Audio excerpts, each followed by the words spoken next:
ಇವ್ರು ಕಳ್ಳನ್ ಮಗ ಬೇಕು ಅಂತಾನೆ ಬರ್ತಿದ್ದಾನೆ. ಹಲೋ, ಮತ್ತೆ ಬಂದಿದ್ದೀನಿ another get ready with me episode. ಇವತ್ತು ಸ್ವಲ್ಪ ಟ್ರೆಡಿಷನಲ್ ಆಗಿ ಪಕ್ಕಕ್ಕಿಟ್ಟು ಮಾಡರ್ನ್ ಆಗಿ ರೆಡಿ ಆಗ್ತಾ ಇದ್ದೀನಿ. Reason Pavi birthday and also ನಾವು RCB ಮ್ಯಾಚ್ ನೋಡೋದಕ್ಕೆ ಸ್ಕ್ರೀನಿಂಗ್ ಹೋಗ್ತಾ ಇದೀವಿ. ಸ್ಟೇಡಿಯಂಗಂತೂ ಹೋಗೋದಿಕ್ಕಾಗಲ್ಲ, ಸೊ ಅದಕ್ಕೆ ಸ್ಕ್ರೀನಿಂಗ್ ಹೋಗೋಣ ಅಂತ. ಇವತ್ತಿನ ಔಟ್ಫಿಟ್ ಈ ರೀತಿ ಇದೆ. ಡ್ರೆಸ್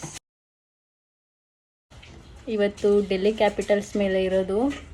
ನಾನು ಬೆಂಗಳೂರಿಗೆ ಬಂದಮೇಲೆ ಫ್ರೆಂಡ್ಸ್ನ ಮೀಟ್ ಆಗ್ದಲ್ಲೇ ಹೋಗೋದಿಕ್ಕಾಗತ್ತಾ? ಇಲ್ಲಿಂದ ನಾಗರಬಾವಿಗೆ ಹೋಗ್ಬೇಕು.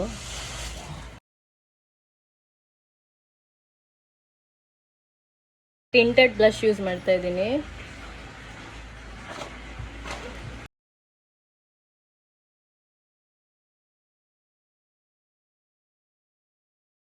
ಜಾಸ್ತಿ ಡ್ರೈಯರ್ನ ಯೂಸ್ ಮಾಡೋದ, ತುಂಬ ರೇರ್ ಯೂಸ್ ಮಾಡೋದು. ಯೂಶುವಲ್ ರಿಂಗ್ಸ್,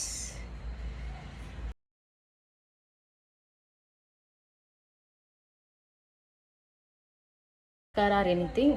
ಬಿಸಿಲಿರೋದಕ್ಕೆ ಇಷ್ಟೇ ಸಾಕು. ಆ್ಯಂಡ್ ಸ್ಲಿಪ್ಪರ್ ಹಾಕ್ಕೊಂಡು ಹೊರಡೋದಷ್ಟೇ. ಹೋಪ್ ನಿಮಗೆ ಈ ಕ್ಲಿಪ್ಸ್ ಇಷ್ಟ ಆಗಿದೆ ಅಂತ. ಬ್ಯಾಕ್ಗ್ರೌಂಡ್ನ ಇಗ್ನೋರ್ ಮಾಡಿ ಪ್ಲೀಸ್. ಮನೆ ಅಂದಮೇಲೆ ಇದೆಲ್ಲ ಸಾಮಾನ್ಯ ಇದ್ದೇ ಇರುತ್ತೆ.